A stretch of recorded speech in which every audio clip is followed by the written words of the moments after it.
Hello, I'm Philip Stoten. I'm here in Eureka Park, part of CES 2015, and I'm on the TZOA booth. And I'm joined by Kevin. Kevin, thanks for talking to me. Thank you. Great product. I spend a lot of time traveling, particularly in Asia. Air quality, a huge issue there, but getting more of an issue elsewhere. I live in London, I cycle, I run, so lots of challenges there. Tell me about the product and what sparked your innovation here. Right, so TZOA is a wearable environmental tracker. It detects your air quality, but it also detects things like your temperature, humidity, and sun exposure. And we take all of that data and we give you personal recommendations on how to live a healthier life.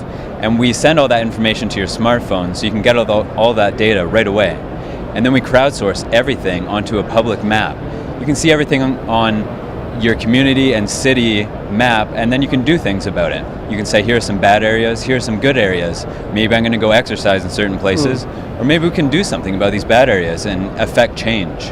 Okay, so that would be maybe used by a city council or an environmental organization in the area to lobby and get some change going on there. Right, or just some frustrated community members who are having issues. Yeah. There's a lot of asthmatics, or just in general, people who are looking to live a healthier life. Yeah, and that whole crowd data, getting that data together is really important. One of the takeaways, one of my colleagues, a journalist, was talking about yesterday in his show Wrap Up, was the need for innovation, one, to have a use, because sometimes I look at the 3D printing world and I think, why do we need a chocolate monkey head?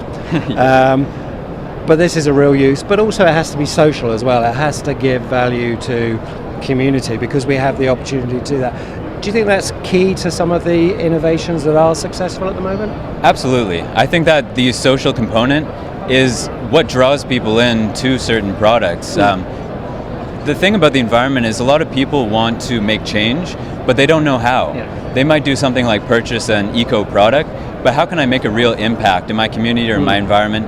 And this is a great product that gets you engaged with improving and making change. So yeah, I think a lot of products that will grasp that concept and that innovation and engage their consumers will really do well. Yeah, I mean, it certainly works for me. I run in London, I run by the river because I think it's better. And it would be really interesting to find out if I got that right, and maybe I would definitely change my running patterns if I knew there was a better place to run. So that's valuable. Tell me a bit about the company and where you are in terms of bringing this product to market. Right, so we're going to be launching pre-orders in April, and then we'll be shipping before the end of the year. Our company's been around for about a year and a half now, and in the last 6 months we've been sort of doing a sprint. Okay. Yeah. So sprint in terms of innovation, getting the product ready, supply chain. What are you doing in terms of manufacturing and supply chain? Where's it made and how's it fulfilled? We'd love to continue making this product in Canada once we begin. The thing about manufacturing in small quantities to begin with is that you want to keep the quality as great as possible. Yeah.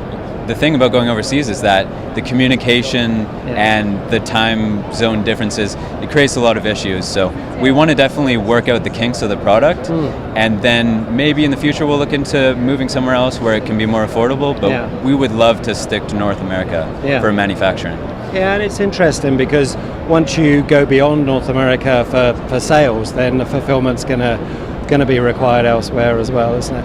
What about other products? You got other things on the horizon that play in the environmental space, or is it really very focused on this one product at the moment? We're definitely focused on this, but what we've noticed is a lot of people are requesting other types of air quality. So we detect particulate matter, the particles in the air, but a lot of people are asking about CO2, VOCs, and some of the other air quality metrics and other environmental metrics. So those are definitely things we would like to do in the future. Yeah, and you can build those onto your existing platform and get them in the same apps and the same communication.